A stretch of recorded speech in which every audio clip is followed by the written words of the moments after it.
Good afternoon, Unite for Her. Welcome to our August Ask the Experts, kicking off the month this week. Yeah, good afternoon, everybody. We have an exciting expert here today who is going to be answering a lot of really good questions on some of the things that you just may not have understood, in our health and wellness community and some of the guidelines. So, Erin, we are very excited about our guest today. Absolutely. She does a lot of education and outreach in the cancer and breast cancer space. A lot of informing, works very hard to educate her patients as well. So we are so excited to have her with us today, talking about cancer, survivorship guidelines. What does that mean? What do patients really want to be focused on? And answering lots of questions that came in from our members as well. So we're really excited. And then, of course, we have to thank our sponsors, right, Erin? So our Absolutely. digital education event, of course, we can't do what we do without them. And we want to thank those that are presenting sponsors. That's West and Merck and Daiichi Sankyo, with additional support from Lilly, GSK, Gilead Sciences, Pfizer, and Immunogen, which is now a part of AbbVie. We are very honored to have their support so we can bring in some really knowledgeable experts in a lot of topics that you ask us about, always front and center, thinking about what our community wants to hear. And then we can set up that whole entire year of Ask the Experts speaker series, virtual hangouts. Absolutely. So, like I said, we are thrilled. Sue and I are so thrilled to have our very special guest with us for our Ask the Experts today. Like I said, truly an expert in the cancer space and particularly around lifestyle and overall health issues and conversation. So we're so excited to have Dr. Eleonora Teplinsky with us. She is a breast and gynecologic medical oncologist at Valley Health System, and we are thrilled to have her with us today. So please join me in welcoming our special expert guest with us today, Dr. Teplinsky. Thank you so much for having me. I'm excited to be here.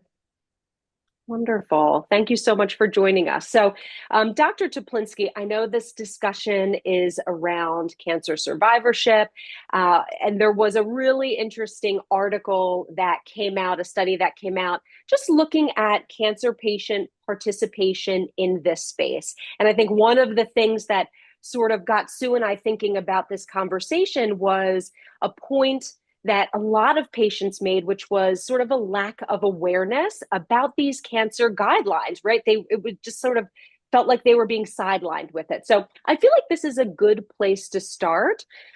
Just sort of explaining for those that are unfamiliar with the American Cancer Society guidelines for diet and physical activity. What are they? So it's a great topic. And the study that came out basically said, hey, most cancer survivors are not following these guidelines. And what followed was really conversation in the community of people saying, well, I didn't even know about the guidelines. So how can I Right. follow something if I didn't know what I should be doing? And sadly, many patients are not given the appropriate guidance around what they should be doing in terms of diet and exercise. And really, the main guidelines are, this is what I talk to my patients about all the time in clinic, is limiting alcohol use. There's really no amount of alcohol that is safe. All alcohol is carcinogenic and it can increase cancer risk in many different ways. Can directly damage the DNA, can increase exposure to carcinogenic chemicals, it can impact estrogen levels in other ways. And, sometimes I tell people if you enjoy alcohol, you don't have to give it up all entirely, but limiting it to about 3 drinks per week or less, as that's what we've seen. The risk kind of starts to go up after that. I try to tell my patients to get away from having that drink while you're cooking or that drink with dinner and maybe save it for a special occasion, a night out, things like that. Mm-hmm. And the nice thing is we've seen so many mocktails now and non-alcoholic drinks. It's so easy to get something so at a restaurant, so you still feel like you're, having Participating. Yeah. on something, but it's better for you. So alcohol is number one. Limiting in terms of diet, the big thing is really limiting ultra processed foods. Processed meats like bacon, deli meat, sausages, those are class 1 carcinogens by the WHO, and red meat's kind of a little behind that. But the big thing is the processed meats and really ultra processed foods.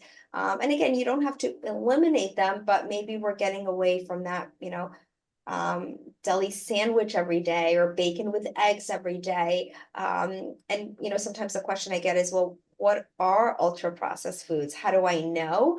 Great Um, question. Yeah. the best way I think about it is, when we're in the grocery store and you look at the ingredients, if there's 20 ingredients and you don't recognize half of them, it's probably processed, right? So the more, when you look at peanut butter, right, it should have roasted peanuts and maybe a little bit of salt, and that's it, right? If it's got 20 other ingredients, that's not whole anymore, that's processed. And then exercise, and the guidelines for exercise really are on average about 150 minutes per week, which is about 30 minutes per day, 5 days a week. More is better. But again, this is a stepping stone. So if you're not exercising, telling someone 150 minutes, it seems really daunting. So maybe you Yeah. I always tell people, can you walk to your mailbox and back? Can you walk to the end of your street and back, right? And we increase. And so that 150 minutes is a mix of cardio and strength training. We want to work the 6 major muscle groups, chest, arms, shoulders, back, legs, and I think abdomen. I always have to, but work all your muscle groups at least twice a week. And I think this is where we can talk about some resources that are available, right? Because it's sometimes hard to know when I get into a gym, what should I be doing? But those are the Mhm. major guidelines. And, sadly, people aren't told about them. So how can we expect people to follow them? Yeah. And that's a great point for my next question, which is, clearly, how important are these guidelines? Like truly, how much really should we be emphasizing following and starting to implement these different healthy lifestyle shifts and with understanding, that these guidelines are there, why, in your opinion, do you think that lack of communication is taking place from a provider to the patient? I think it's a number of reasons. The main thing is that these things are not taught in medical schools. They're not taught in residency. They're not taught in fellowship. So you come out of training really not knowing what patients should be doing. And I think sometimes people are uncomfortable talking about it. Maybe they're not doing it themselves or they don't have the knowledge or the comfort level with discussing it. We see these things in conversations about other hard topics like sexual health, right? Sometimes there's just a level of discomfort in talking about it. But bottom line is people don't always have the right education. And then time. I mean, this is a conversation that takes time. And this is not limited. There's so much to cover. And so I think it speaks to the importance of really having a team that you can utilize and refer to and maybe say to the patient, look, there are really important conversations about exercise and diet that need to happen. I'd like you to see maybe a dietitian or work with our partners here, right, about getting more of that information. The nice thing is that the American Cancer Society really has a beautiful handout and resources about what patients can be doing. And so that's a great place to start to kind of start looking for that information. It's hard. I think these are hard topics and hard conversations to have. And I think it's also important to do it in a way that doesn't place blame on anyone. Of Um, course. I think that's huge, right? Because we never want someone to feel that. I always tell people from the moment, this was not your fault. You did not cause your cancer. Because sometimes when you say, well, alcohol is a risk factor, people say, oh my God, I've been drinking, Right. I was having this much alcohol. And I always say, it's not that just because you drink or just because you don't exercise that you will get cancer. It's that it increases the chance. And there's so many risk associations are not causal, meaning it's not if that this, then that. There's so many factors that play into it. And so I think it's really important to have these conversations and as least of a judgmental way as possible, but really how do we move forward? And lastly, the big thing is that these guidelines, it's for breast cancer health, but it's also for cardiovascular health. And it's also for your overall health and feeling good. And, Yeah. um, a lot of the medications that we give can impact your heart. They can impact your bones. People go into premature menopause. They can impact your brain health. And so the lifestyle choices help with all of that. Yeah, absolutely. And I think that that really speaks to the need for, like you said, allowing a physician to have more time to cover all that could be impacted by these lifestyle, but covering heart health, covering bone health, that all takes time. You're exactly right. So speaking a little bit to the providers, our program at Unite for Her, and we know at Valley Health, you offer some of these services to your patients. For ours that are part of our Passport program, we offer some of these services.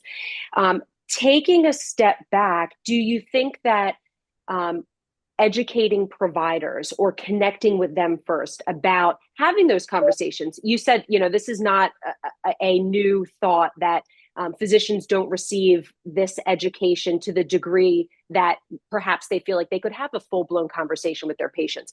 Would it be beneficial to start with the provider to start to share and educate the importance of this? Or perhaps are we seeing more of the younger generation of physicians that are tapping into more of this lifestyle medicine?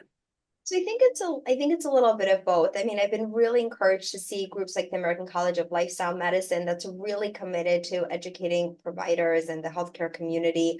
And I think that's been really wonderful. I think it's a challenging thing. We thought about doing this years ago. I said, how do we get this out to other doctors, right? Why are patients not getting the counseling? And realistically, unfortunately, in this world, a lot of it comes down to time. That Mm-hmm. I mean, it's something I struggle with also. I would love to sit down and have an hour conversation about what people should be. How are you sleeping? How are you eating? How are you moving your body? And the reality is, unfortunately, we just don't have that time. Yeah.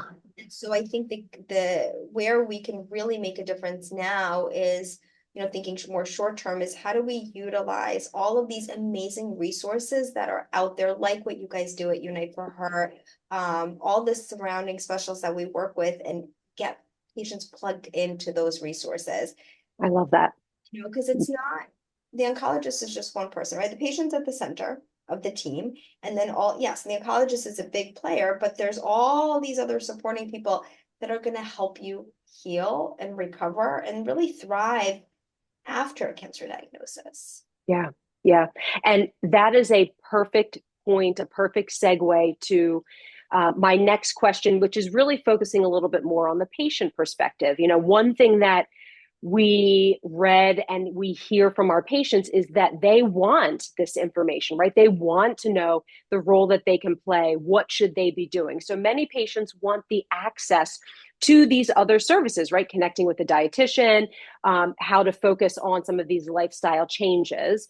So what else do you think? How can we better improve the access to the patient? What needs to change to ensure that they can tap into a place that they can do some exercise, or a person that they can connect with for mental health or sexual health, or a dietitian? In your opinion, how do we change that?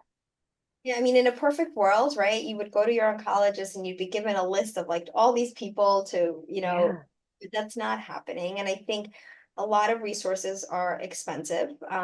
They also take time, and that's something that after cancer treatment, both time and resources and financial resources can be, it can be scarce. I mean, people have taken so much time off work, they're not able to take more time off to go to like physical therapy, for example, or acupuncture, which can help, or they can afford it because they've maxed out a lot of their savings on Yeah. treatment. Yeah. I think the key is really I mean, we know patients are turning to social media. I think social media has a lot of opportunity to share the resources that are out there. They're turning to communities that they've created. Pre-COVID, it was more, your support group in person, and maybe your cancer center. There was some online stuff, but it's really exploded after COVID, where people had to go online. And so I think tapping into those resources and sharing, and I think from a patient perspective, I think you can say to your oncologist or whoever you're seeing, hey, these are things I'm concerned about. Are there specialists that I can see that might help me with that? But I think recognizing that patients are going out and searching for this information, and as they should, and it's really wonderful. Absolutely. Yeah. Having that information be readily accessible. And the challenge is balancing the good information on social with the misinformation, the miracle cures and the detoxes, and that's not going to help. But Right. really good stuff about how to move your body, how to access to a dietitian, all of those things. Right, exactly. And that's where, certainly we are so grateful for trusted professionals that have a strong presence on social media to be that trusted voice where you'll be honest and empathic and informative, right? And so people like you, where our community goes to find trusted information, we're so thankful to that. So with that being said, as you are not only educating on social media, but working with your own patients, and I'm sure you hear this quite a bit, as patients are gathering this information, they feel like they need to tackle everything overnight, right? Like everything needs to be done all at once. How do you speak with your patients about perhaps pulling back on that expectation, but sort of allowing them to make these lifestyle shifts or lifestyle improvements in a more manageable way? Yeah, I mean, that's really common. I think we live in a society, right? We got to have everything happen overnight. And when it doesn't, we kind of feel like we're letting ourselves down. And I always tell people it's a journey, it's not going to happen overnight. Start with even recovery after chemotherapy. It's 6 months of chemo. I tell people it's going to take 6 months for you to really start to feel, you'll feel pretty good within a month, but that last 10 to 20%, that's going to take time. And so I think starting with very small changes and sustainable changes that you can make. So that could be, a 10-minute walk 3 times a week. Okay, that could be I'm going to add in a salad to my dinner twice a week. I'm going to swap out that glass of wine on Wednesday for a seltzer, right? These little things, Yeah.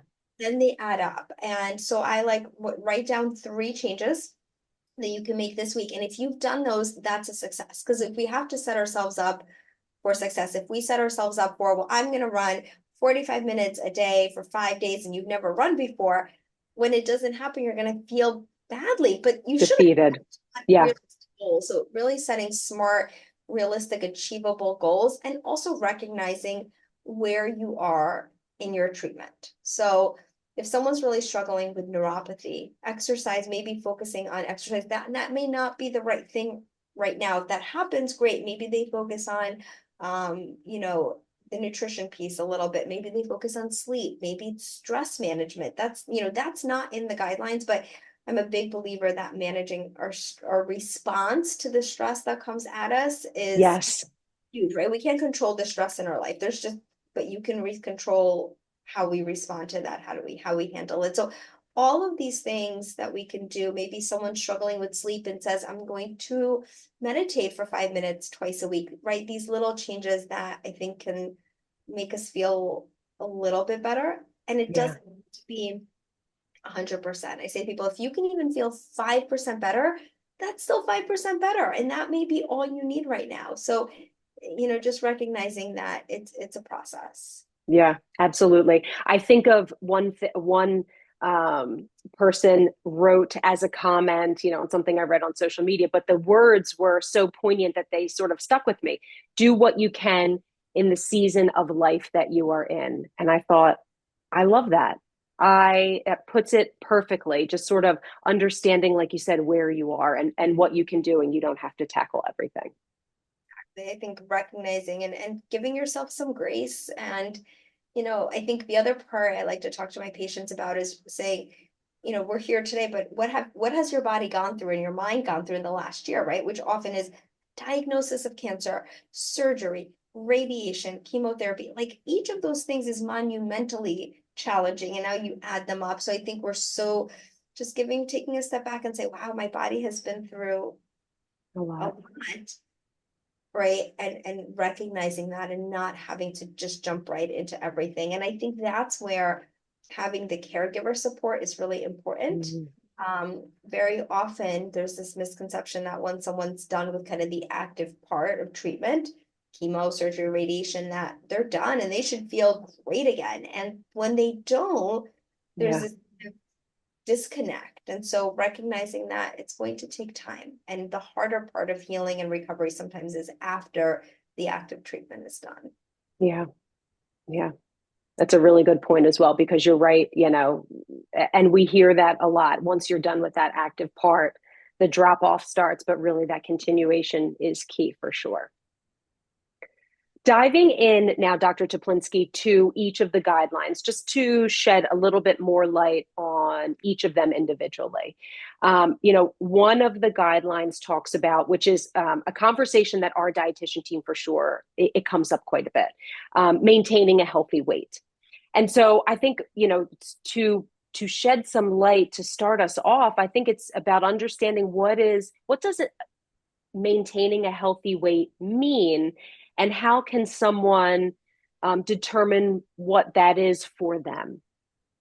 So it's a great question. And I think, a couple of things with that. So by what they mean by maintaining a healthy weight is using body mass index, which is based on your height and weight. And it's not a perfect tool at all, right? If you have more muscle, BMI is gonna be high. I mean, there's all these things, but I think the key is, and I try not to focus so much on the number on the scale, but more about the healthy habits that are gonna, because I think the weight follows, and I think part of it is we have to recognize that people often gain weight with chemotherapy. They're on steroids. This misconception that we're going to lose weight, and with breast cancer we don't often see that. We actually see more in the opposite. A lot of people are plunged into a low estrogen state, they're plunged into menopause, and your weight can change, and it can be really disappointing and disheartening when people will say to me, I'm doing everything that I can, and instead of the scale's not even budging, and I'm gaining weight, and I'm exercising and I'm eating right. And so some of that is a little bit out of patient's control. If you're a lot of it is hormonal, and sometimes you just can't, and that's where for certain people, weight loss drugs have been very helpful. There is not a contraindication if you're on the breast cancer medications or other cancer medications. So of course it's an individual discussion, but that can be a useful tool. But I think really focusing on, what are you doing in terms of the diet and the exercise, and the weight's important, but I don't want that to be the primary focus. I want the behaviors and the habits, but I also tell patients that your weight may change after cancer. And we all want to go back to where we were maybe 10, 15 years ago, right? And I tell people your body's different. You're not that person anymore. And so thinking about maybe even maintaining to start, right? Rather than losing. Love that. Mm-hmm. Stay the same. How are you building those healthy habits? And I try to tell people to limit the scale. Maybe you do it once a week, because we can get in this spiral of, oh, today I'm a pound heavier, now I'm a pound lighter, right? And that's just a little fluctuation as well. Yeah, absolutely. And I always say, in this sort of conversation, let's, just like you said, we control the controllables, right? Which means focusing on high fiber, healthy foods, lots of water, incorporating movement that feels good to you. So all of those things where a patient could play an active role for sure. Yeah, but it is very, very frustrating, as we hear the patients just sort of struggle. So trying to shift that perspective a little bit.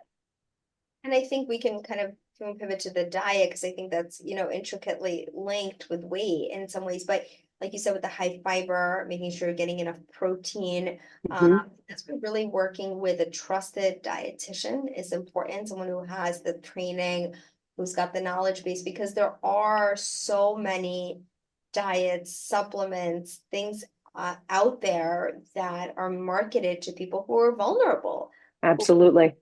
Scrolling online, who are feeling like I've gained weight and I can't lose it, and they see an ad, right, for this supplement that's going to help them lose weight. And so I think just being really mindful of who you're working with and what you're putting in your body is really important. Absolutely. And we're so grateful to be able to offer dietitians to our Unite for Her community. We know that you offer access to a dietitian with your patients as well. So hopefully in the future, we'll start to see more of this expert access to, cancer patients everywhere, because it's, it's clearly a needed source of information and guidance and just sort of regular connection.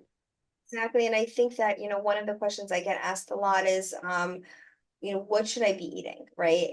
And I think everyone's diet is a little bit different. And Hmm. needs is a little bit different, but I think kind of getting down to, okay, again, you know, the fiber and the protein and the healthy fats and foods. I always talk about foods that give you energy, right? How do you feel after you eat it, right? And sometimes, look, sometimes you want that cake or the cookies, and there's nothing wrong with that in moderation. Yeah. Um, but thinking about what are you eating 85% of the time? How is that good Yes. for you? How do you feel after you eat it? Not, for example, some people do intermittent fasting and that works for them. That's not going to work for everyone. So really not trying to do something that other people do just because it's the latest thing, but figuring out what works for your body. Absolutely. 100% agree for sure. Okay, shifting a little bit to exercise, physical activity, we got a really wonderful question from one of our Unite for Her members. So this person, they're starting an AI letrozole on Verzenio and Zometa as soon as she finishes radiation in a few weeks. So right now, post double mastectomy chemo radiation, she feels strong, healthy, but she's worried about maintaining her fitness levels and managing side effects of her maintenance medication. Do you have any advice for reducing the likelihood of some of the debilitating side effects, weight gain, depression, for someone who exercises regularly? I love this question. It's a great question, and it's Yeah. a real and valid concern. And I always tell people that you won't know what's going to happen until you try. So everyone's going to have different side effects. Now, the good thing is with some of them, like Verzenio, we can lower the dose and we know that that's safe to do. And so I urge patients to actually have that conversation if they're having side effects. That, the goal of these maintenance medications is maintenance to reduce your risk of recurrence, but we certainly don't want someone so debilitated for 2 years. And, Verzenio causes diarrhea, and even one episode of diarrhea a day can be debilitating. Mhm. I have some patients who've told me I'm afraid to go out for my run because what if I have to have access to a bathroom while I'm running they're Yeah. right. So I think working with your doctor to figure out and really being open and honest about this. And so coming in and saying, I'd like to talk about the side effects that I'm having, and I'd like to think about a dose reduction. I find, I find that sometimes patients are hoping we'll say something and then we don't. And then there's this like disconnect. Why didn't they talk about it? But maybe I didn't know that someone wanted to bring it up, right? So I think being as direct as possible is really important. If you are nervous about that or unsure or think you might forget to mention it, right? Send a message in advance. I'm coming in this week and I'd like to talk about a dose reduction. I love that. So that way there's a little less pressure. Maybe bring someone with you to the appointment as well. So they can bring that up. But the goal is how do we, and it's hard, and I'm not going to pretend that these medications are easy because they do, the joint pain and the hot flashes and the mood changes and all of that can be very debilitating. So, and there are going to be some side effects. We can't get rid of them, but how do we work together individually with each patient to figure out something that works? Yeah, absolutely. That's a really great point. And I love that you said, having someone else with you, sort of posing questions ahead of time. I think sometimes appointments can feel very rushed. So I often say, listen, as you think of questions, write them down, bring them with you so that you make sure that you directly get all of your thoughts and questions out so you can really have a nice, full, complete conversation with your physician, for sure. Add to that, sometimes it's a lot for one visit. And so you can say, can I make, can I come in for a visit just to talk about this, right? Because at our routine visit, I mean, there's so much to get through. Yeah, Sometimes we just don't have, I would like I said, or time. love to sit and spend an hour with everyone, but we've got 20 people, people are waiting and coming. And so I think saying, I felt like this was a good visit, but I don't think we talked about this as much. Can I come in to talk about that? Right. Yeah. That way, you have the dedicated time. And we see this, in portal messages. And sometimes you just need to come in and have a conversation. If Yeah. that And yeah, and that's a great suggestion because perhaps many patients know that that's even an option, right? And so to know that they could set aside that extra time, I think that's really wonderful. Another question that came in from our members regarding exercise was particularly about their fatigue levels, right? When their fatigue and their energy is so low. This person was asking perhaps about supplements that you may recommend, or what are your suggestions for kind of working through the fatigue that often comes along, as a result of their treatment or those maintenance medications? Fatigue can be really, really debilitating. There's not, I mean, there may be some individual supplements that can help each person. There's nothing kind of, no magic pill. A lot of it is time to heal. And one of the things that we don't talk about enough is sleep. And it's so restorative, right? So when we don't sleep, it's going to magnify everything. Two good questions I like to ask people to assess fatigue are, at the end of the day, do you feel like exhausted beyond what you did that day? It's one thing where you're like, I'm tired, I gotta sit down on the couch, versus like, I can't, it's 7:30 at night and I gotta go to bed. Like I cannot move. Yeah. Just out of proportion fatigue. And then when you wake up in the morning, do you feel exhausted despite having gotten 7 hours or whatever of sleep, right? So if you're feeling exhausted upon waking, those are two signs of fatigue. So what can we do? Making sure you've gotten your blood work checked, your thyroid, your vitamin D's, are you anemic, right? All of these things can contribute to fatigue. And a lot of those can get impacted with cancer treatment. So it's important to monitor those. Things like Verzenio, right, can cause anemia. So that could be a reason that you're fatigued. A lot of it is just the toll of all of the treatments and giving time. Physical therapy can be really wonderful for Love some. that. I mean, I think we don't utilize physical therapy enough.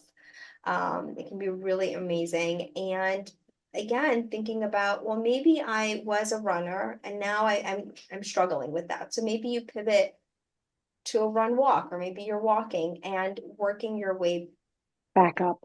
I think, after surgery, we think about fatigue and we think about recovery, but we don't always think about it in terms of like recovery after chemo or after radiation, which is just as much of a toll on the body.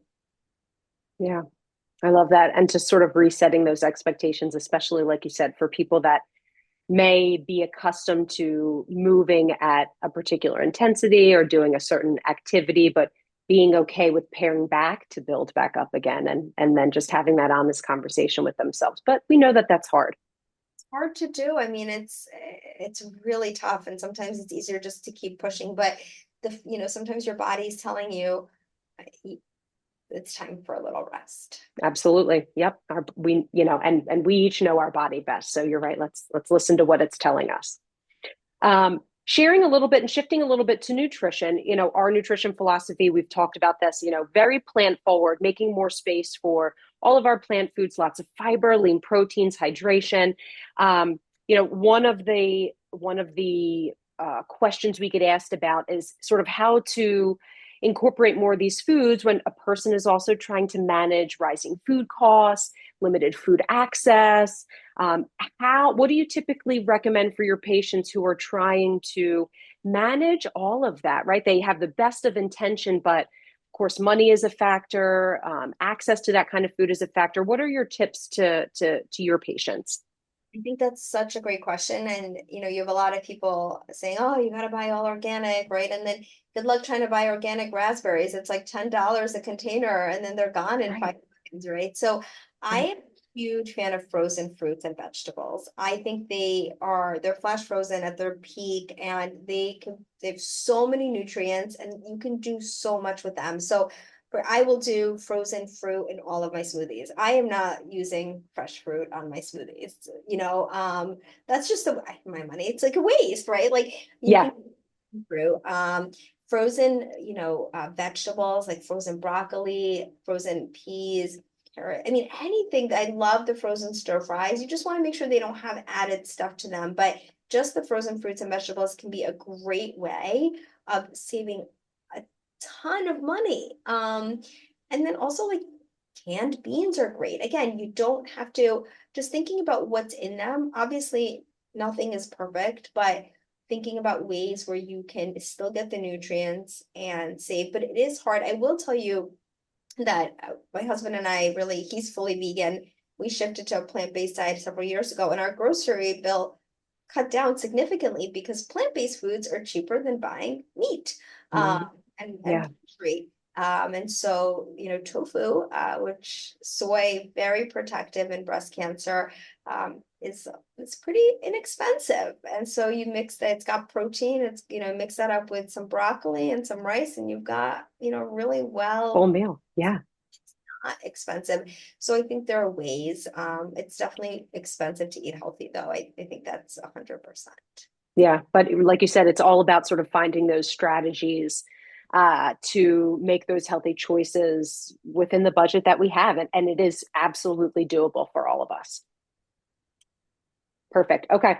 I know we've got a few minutes left. I wanted to touch on alcohol, but I think you've covered that beautifully. What I will say is, if anyone is looking for zero proof recipes, we've got a lot on our blog. We've been doing a summer sip series all summer with different mocktails. So we've got lots of recipes to share. So I think a good place just to kind of round out this conversation, Dr. Teplinsky, is if you have any final suggestions or recommendations regarding lifestyle choices that really just help a patient reduce their risk of recurrence or progression and just really support overall health.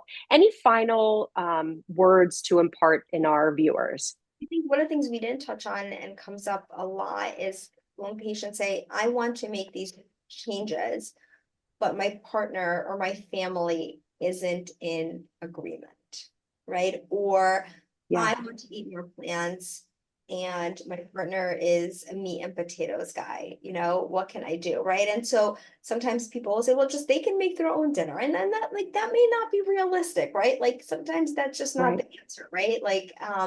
And so I think thinking about really having an honest conversation with your family about why this is important to you. And I like to have my patients bring their partners to the office when we're having that conversation so they can hear it, because Mm-hmm.